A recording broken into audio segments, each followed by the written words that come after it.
Thank you. It's so good to be here as always with the family. Um, so in on the East Coast, we have been experiencing a drought this season, all the way up. We're now in almost the end of November, and we've had very little rain. Um, and today it's actually raining. And so I want to I want to talk about some of the themes from the Parsha because I think this theme of watering what has been really dry is a theme, and also a way that many of us feel sometimes, a feeling of dried out, a feeling of scarcity, like I don't have any more energy, I don't have enough money, I don't have enough love, there isn't enough for me. Um, and that feeling of like dried outness, of scarcity, of lack, of grief, if you are experiencing that in any place in your life in this moment, this Parsha is for you and this practice is for you. So, what's happening in this week's Parsha? So, we have the death of Sarah, the matriarch, at the very beginning of the Parsha. And what follows is a lot of grief. Abraham's grief and looking to bury her, and Isaac's grief, which doesn't have a lot of words until the end of the Parsha, but is like pregnant throughout. And Abraham asks his servant to go find a wife for Isaac. And so his servant Eliezer goes to try and find this wife. And he goes on this long journey. And he says, he kind of has this little manifestation prayer combo where he says, like, okay, God, help me out here. If this woman who I'm going to approach is the right one, she's going to offer us water and she's going to offer water for the camels. And lo and behold, Rebecca is there. She offers the water. She gives water, nourishment to what is dry, his thirst. And of course, she sees that the camels, even these animals, are also thirsty. And so she pulls the water from the well. She finds the resource for where there is dryness. Then we have Isaac, we're told he's out in the field. He's engaging in some kind of meditation that is also related, the words are related to kind of like a conversation with God. And in this moment of being out in the field, of talking to God, lots of questions. What is he actually doing? The sense is like maybe he's pouring out his grief. He's asking for help. He's kind of like just, meditating, just touching some of that grief that he's been feeling and holding. Some of the midrashim say that this whole process between the time that Sarah dies and the time that Rebecca comes is 3 years, which when you've lost someone you love is nothing, it goes on a whole lot longer than that grief, but it's longer than like how it appears in the text when you read the text straight, where it's like, seems like 5 minutes later, he's comforted for the loss of his mother. This is time. This is a lot of time. And the Midrashim also talk about how Isaac is like tearing his hair out in this period of time, how the light from his mother's tent went dark. And it's a really time of profound grief, a time of profound feeling of perhaps despair. And then what happens is Isaac, from this place of meditation and grief in the field, raises his eyes, and Rebecca comes and he finds love. The first recorded incident of romantic love in the Torah, it says straight out, he loves her. He loved her and he made her his wife, and she brought light into Sarah's tent. and she comforted him for the loss of his mother. And so there was this watering, this kind of nurturing where there was dryness, and there was a light giving where there was darkness. And so, as usual, I like to find the practice instructions within the Parsha. And I think we can follow these instructions as they happened in our own practice. How do we do that? One, we pour it out. If prayer is kind of a practice for you, we can spend this next period of time just pouring your heart out to God. Or two, there is this idea of what Eliezer did, where he was like getting in touch with what he really wanted, something to nourish, to pour the water where it is dry. And so we can kind of do that by introducing a phrase, a practice phrase like, there is enough love, or there are enough resources for me. Any place where you're feeling that sense of despair or loss of hope, can you just repeat this mantra or phrase over and over again to remind yourself, even if you can't see it, even if you can't experience it right now and you have no idea how you'll get there, just to introduce this possibility into your heart and into your life.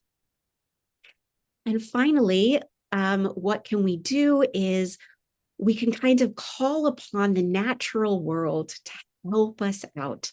As Isaac went into the field, like we can kind of call upon the field, that the nature. Rabbi Nachman used to say that when you pray in a field, like all the field, all the grasses and the natural world prays with you. It joins in your prayer. So, you can kind of open your eyes if you have a window that overlooks something naturey.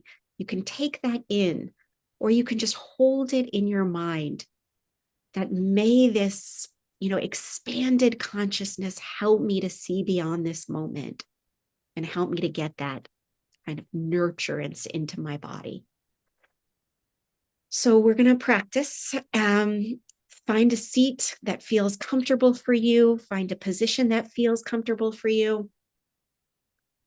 And I want to invite you to bring some relaxation into your shoulders, some softness into your jaw. If you're sitting, you can kind of bring an elevation into your spine if that feels right for you.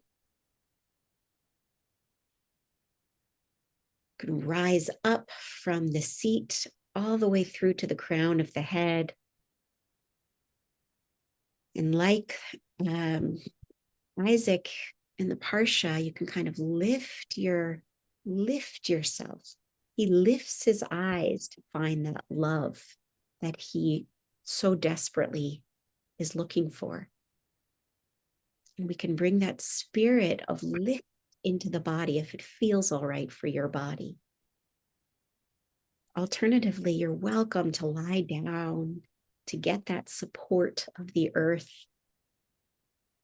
to help you in whatever you're holding in this moment. You can close your eyes, or you can keep them softly focused in front of you. Just let that heart be open.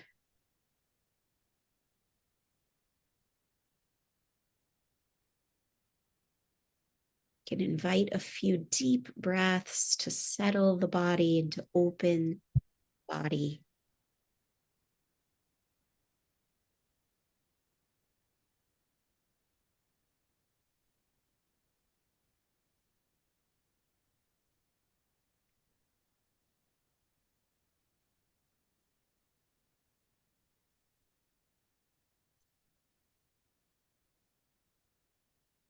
So once again, I'm just going to lay out this kind of choose your own adventure of meditation options. you can either keep returning your attention to the breath, really drawing in the elements of the natural world and the earth to just witness your breath, your heart, the state of your heart.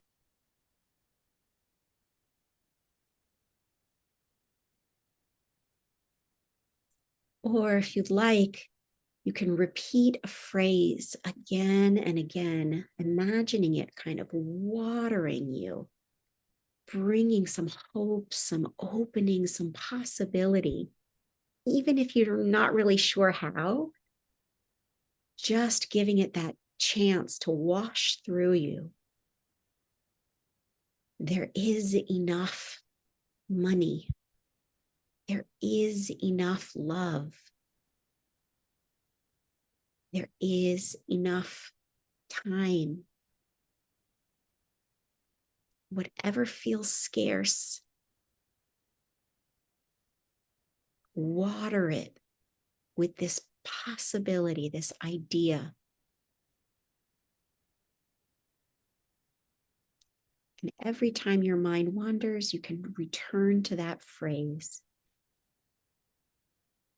letting it move through you with each breath.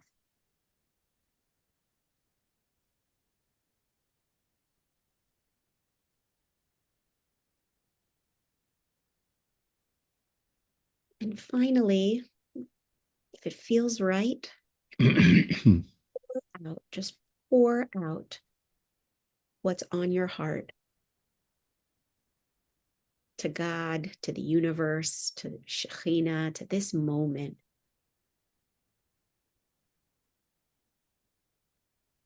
You're muted. Nobody can hear you. You can just let it out.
of scarcity, of lack, of grief,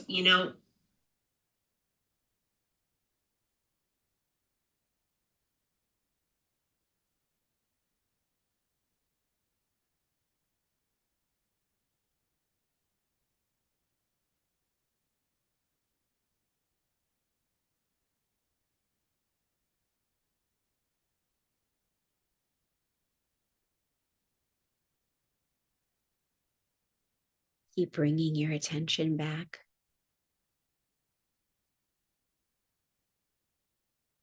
There is enough for me. There is enough time. There are enough resources. There is enough love.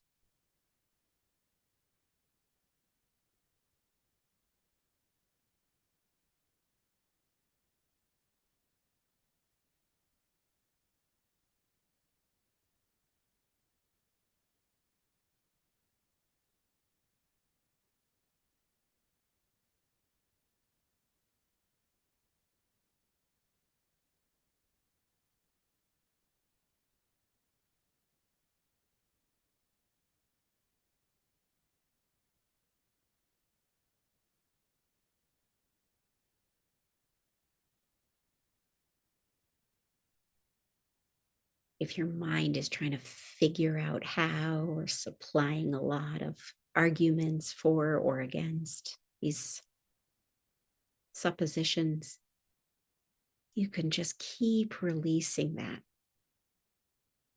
Just keep watering the heart.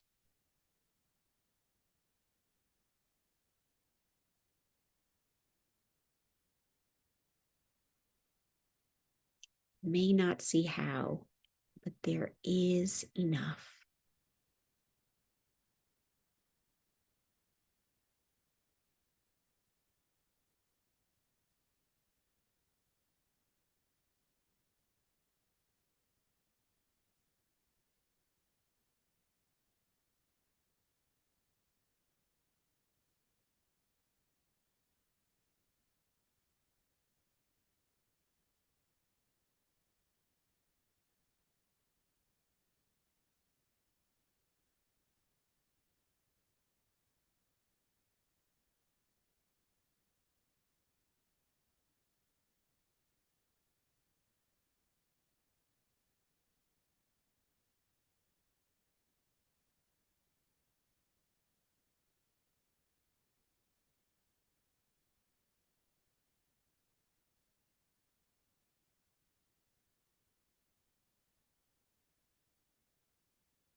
Imagining each breath as its own watering can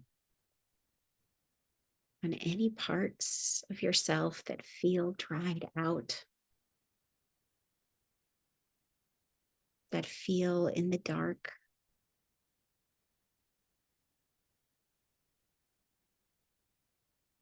That are holding some grief or some fear.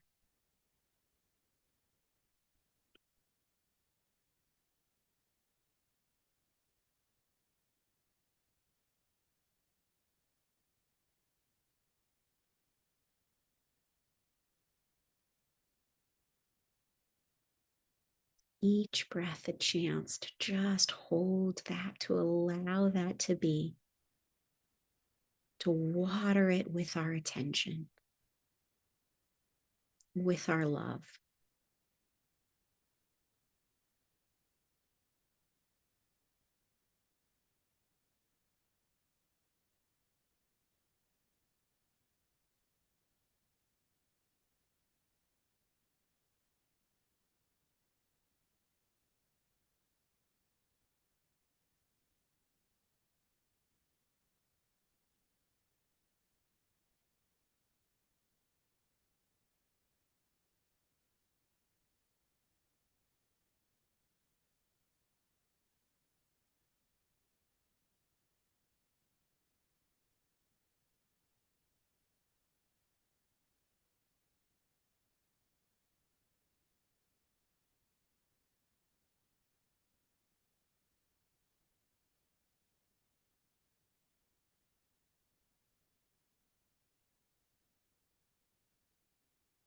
I'm going to close with a poem. You can just let it kind of wash over you. You can let it water you. It's called Surviving Has Made Me Crazy by Mark Nepo. I eat flowers now and birds follow me. I open myself like an inlet and dolphin energies swim on through. Wherever I go, I remain silent, and the silence begins to glow till one eye in the light outsees two in the dark. When asked, I now hesitate, for there are so many ways to love the earth. I water things now constantly, water the hearts of dead friends with light, the sores of the living with anything warm, water the skies with 1,000 affections, and follow the voices of animals into grasses that move like ocean. I eat flowers now, and birds come. I eat care, and things to love arrive. I eat time, and as I age, whatever I swallow grows timeless. I eat and undie and water my doubts with silence, and birds come.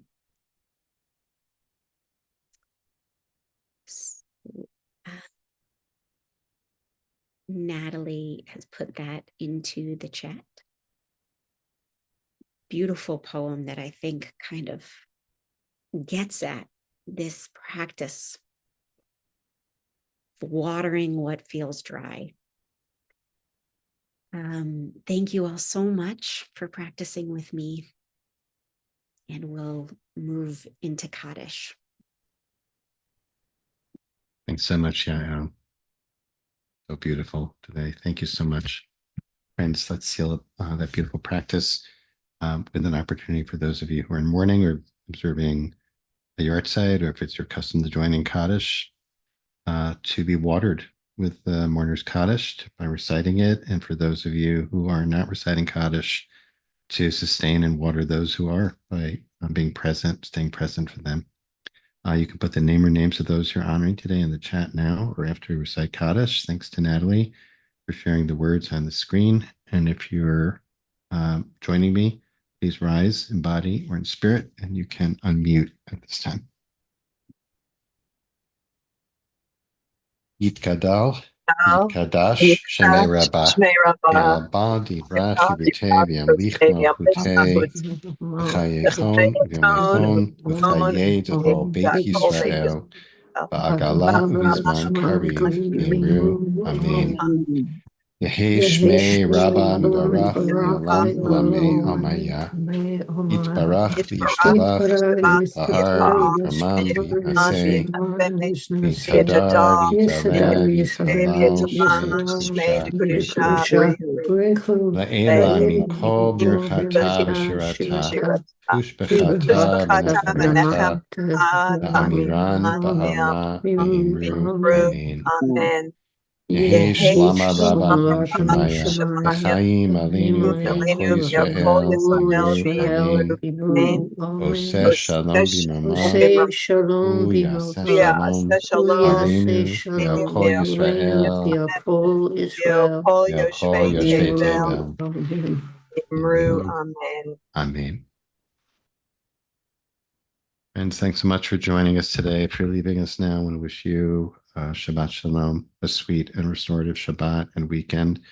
We'll be back here on Monday. Next week, we'll be meeting live Monday, Tuesday, Wednesday, taking off on Thursday for American Thanksgiving, and Friday will be closed. So a short week of practice live next week, Monday through Wednesday, and then we'll be back with a full schedule Monday through Friday the following week. So we hope everyone has a good weekend, and please join us back here on Monday. Shabbat Shalom if you're leaving. And as always, if you would like to stay on, you can just continue to use this time and space to sit. You can turn the sound off on your computer or device. Just use this time and space of this community of practice to support you in that practice, or join us for conversation. Or if you have a question for Yael about the teaching today, thanks to Natalie for holding our space as always beautifully. And for those of you who are looking for the poem, Natalie just reshared the source sheet for today, so you can check that out. It's on the second page. I think you have to go down. Yeah, right. And also the link to Yael's mini Hanukkah retreat and the mindful pitching session. It was, of course, my mind was very active as usual while we were sitting there. But you got me going down the road of thinking about watering, and just to give you a little peek into my brain, thinking, oh, it would be so nice to have a apartment full of greenhouse plants, but I always forget to water them. They always die. And it's so satisfying to water them. I love watering them when they're so dry. Um, and then I went to, and also we just started praying for rain. And this is the rainy season in Israel. They developed that drip irrigation. Drip irrigation would be good because that's like consistent watering on a regular basis. Mm. I'm just sharing here. Like, that's a, that was the first 5 minutes. Uh, and it's all good. Because then I thought that drip irrigation, like I thought, well, that really works. Okay. Water, water, water, water. Mm. I'm just sharing. I don't have a question here. Yeah. What do you think? No, I think that's beautiful. And like what would it mean if we're going to continue the metaphor of like, setting that up in a way so Hmm. don't get in patterns where we do of like completely burning out, Right, completely drying up right. and needing to like to remediate. I share with you very bad with plants. And Well, you're doing pretty well back there. yeah, That one's doing all right. That looks good. survived. These are the ones that like basically can't be killed. And Hmm. the reason is because they go for long periods of time with no water, which again is my style. And then you do get that moment of like the water when you pour the water, it's so Hmm. gratifying. You can see the plant is like so thirsty. It just Hmm. sucks it all up. Hmm. Um, and so anyway, Well, the metaphor is a great, I think I guess what I was getting at, and you're continuing this, is that I think it's a really helpful, accessible metaphor of like, you were kind of equating grief with dryness, with being parched or scarcity or lack, right? Loss, lack, scarcity, all, jumbled into one, and watering. And how do we water? How do we pour out or receive the water? And both are there. And then we have the servant, Abraham's servant, Eliezer. It's about Rebecca drawing the water up too. That's a whole different metaphor, right? She serves the water, but she also draws the water up. Like there's so much you could play with there. I know, I know. It's definitely like hitting that place for me anyway. Sarah Chandler, who's been here before, teacher here. I took a class with her once all about water and Judaism. It's a beautiful class. And she shared this example of where she had a cat sitter and she asked the cat sitter to water the plants. And the cat sitter was like, but how do I know how much to water them? How do I know when they need water? She's like, you go like this and you stick your hand in the dirt, and if it feels dry, you water it. It's like I think that's such an apt metaphor for also ourselves of like, what do we need? Have we checked in with ourselves? Like, what is the body, the heart, the mind, like what does it actually need right now? And how can we bring it what it needs? Like that's part of, I think, like this moment of practice. Yeah. Looking to check to see if there's questions. There's a lot of good plant caring tips in the chat. This is very helpful. So it's very helpful for the the urban gardeners here. Yeah. By the way, folks, I mean, I did notice. I think that the daily notice did not go out this morning for whatever reason. But just so everybody here knows, it's pretty much the same Zoom link every day. So just save your Zoom link, and you're good to go. Oh, thanks, Natalie, for sharing that in the chat. Oh yeah. Judith says, even with my experience, my mind still wanders. Oh, yes. All of us. Oh, yes. Oh, yes. But maybe we can talk about that a little bit, actually. Not, I'm sure yours doesn't because you're like, you do this for a living. So your mind, I'm sure you have total concentration on your breath and at every moment. Maybe just say a word about, first of all, I'm joking, of course, normalizing that and how to use that, how to use the wandering mind. Like in my case, like I wound up in something and I kind of landed on something that drip irrigation that, okay, I'll do drip irrigation, but it could have just kept going. I could have thought about like water this, water that, what are all the different systems and kept going. What's a good way to work with the wandering mind, which everybody, until it's proven otherwise, I will never be convinced that there's anyone whose mind does not wander. Yes, agreed. And it's like, I think so many of us come with this assumption of like, every time the mind wanders or you find that you're like lost in thought, like, oh, I messed up, or like, oh, I'm not doing what I want to be doing, or the mind is not doing what I want to be doing. Bad. So many people, I'm sure you've experienced this too, where you like tell them you're a meditation teacher or something, and they say, like, oh, I've tried meditating, but I couldn't. And I asked, what does it mean you couldn't? And they were like, well, I couldn't keep my mind focused. And that is not the point. Even though we say, bring your attention back, it really, really is not the point.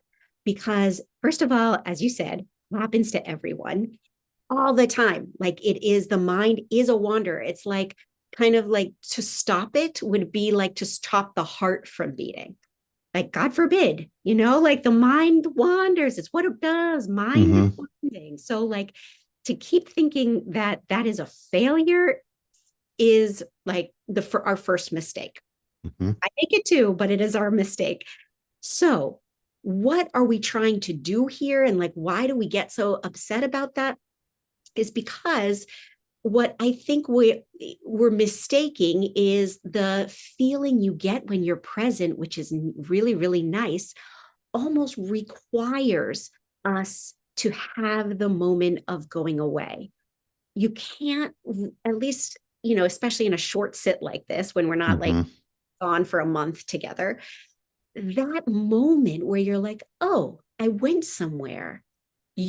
for instance, let's take your drip irrigation, like you learned something, you kind of like noticed something of where your mind went, and you can kind of look at it in your hand rather than being completely inside of it.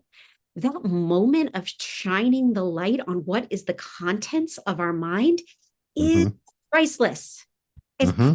priceless because then you don't have to be owned by it. Then you're not like totally consumed with it, which matters less when you're thinking about irrigation, but it matters a lot when you're in a place of suffering, of a mind that is suffering, that is saying, I suck, or life is bad for me, or everything is terrible, or that person is to blame. And then you're in that contracted place. Where do you get the space from? You get the space from being like, oh, what's happening in the body? What's happening in the breath? I'm not only my thought. And when you get that distance from it, you're free.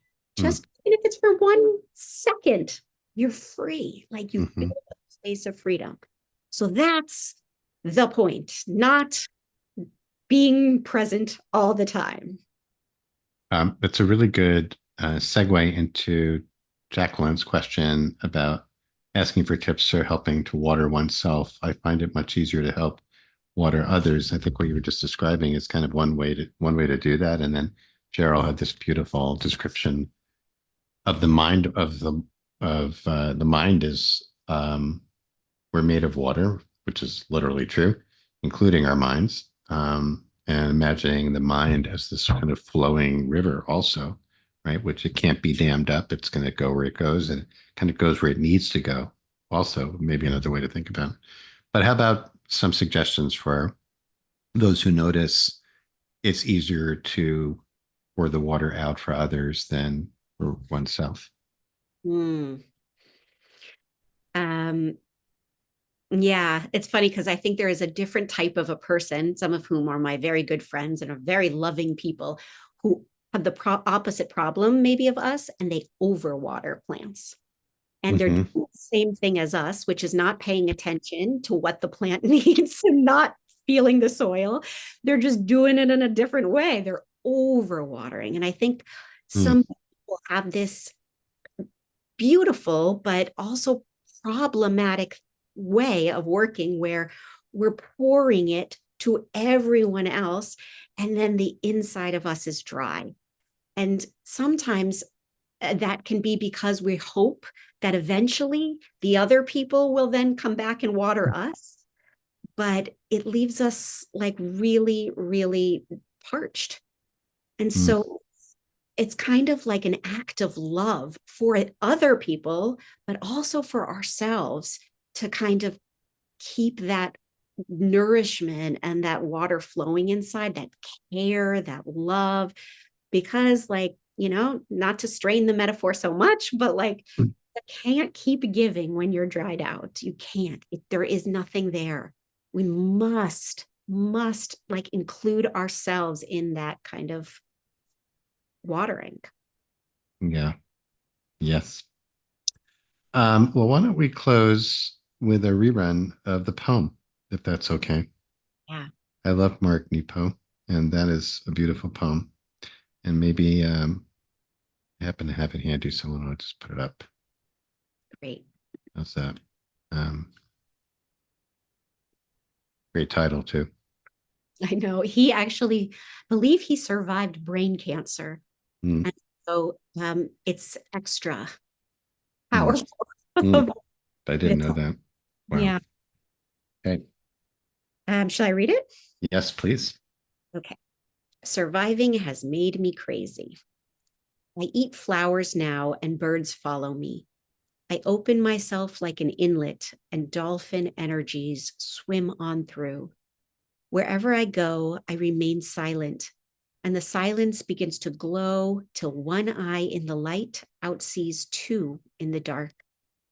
When asked, I now hesitate, for there are so many ways to love the earth. I water things now constantly, water the hearts of dead friends with light, the sores of the living with anything warm. Water the skies with 1,000 affections and follow the voices of animals into grasses that move like ocean. I eat flowers now and birds come. I eat care and things to love arrive. I eat time, and as I age, whatever I swallow grows timeless. I eat and undie and water my doubts with silence, and birds come.